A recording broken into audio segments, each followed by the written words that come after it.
The presidency of George W. Bush began on January 20, 2001, when he was inaugurated as the 43rd President of the United States of America.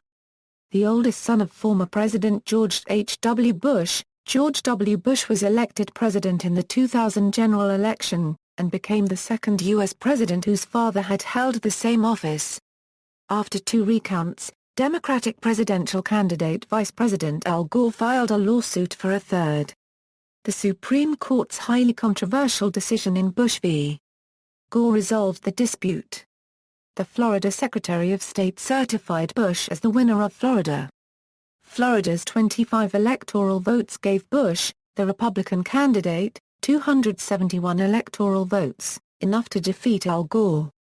Bush was re-elected in 2004. His second term ended on January 20, 2009. As president, Bush pushed through a $1.3 trillion tax cut program and the No Child Left Behind Act, and also pushed for socially conservative efforts such as the Partial Birth Abortion Ban Act and faith-based welfare initiatives.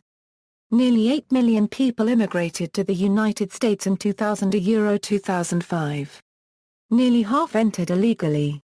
After the terrorist attacks on September 11, 2001, Bush declared a global war on terrorism and, in October 2001, ordered an invasion of Afghanistan to overthrow the Taliban, destroy al-Qaeda, and to capture Osama bin Laden.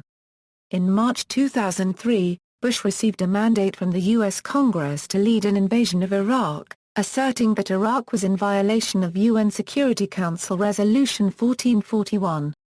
Bush also initiated an AIDS program that committed $15 billion to combat AIDS over 5 years. His record as a humanitarian included helping enroll as many as 29 million of Africa's poorest children in schools. On his second full day in office, Bush reinstated the Mexico City policy. This policy required any non-governmental organization receiving U.S. government funding to refrain from performing or promoting abortion services in other countries.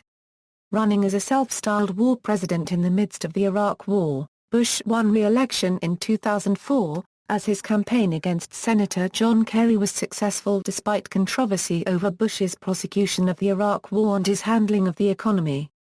His second term was highlighted by several free trade agreements, the Energy Policy Act of 2005 alongside a strong push for offshore and domestic drilling, the nominations of Supreme Court Justices John Roberts and Samuel Alito, a push for Social Security and immigration reform, his administration's response to Hurricane Katrina, a surge of troops in Iraq, which was followed by a drop in violence, and several different economic initiatives aimed at preventing a banking system collapse, stopping foreclosures, and stimulating the economy during the recession. The approval ratings of George W. Bush have, at different points in time, run the gamut from high to all-time record low. Bush began his presidency with ratings near 50%. In the time of national crisis following the September 11 attacks, polls showed approval ratings of greater than 85%, peaking in one October 2001 poll at 92%, and a steady 80–90% approval for about 4 months after the attacks. Afterward, his ratings steadily declined as the economy suffered and the Iraq War initiated by his administration continued. By early 2006, his average rating was near 40%, and in July 2008, a poll indicated a near all-time low of 22%. Upon leaving office, the final poll recorded his approval rating as 19%, a record low for any U.S. president. Major issues of presidency, major legislation signed,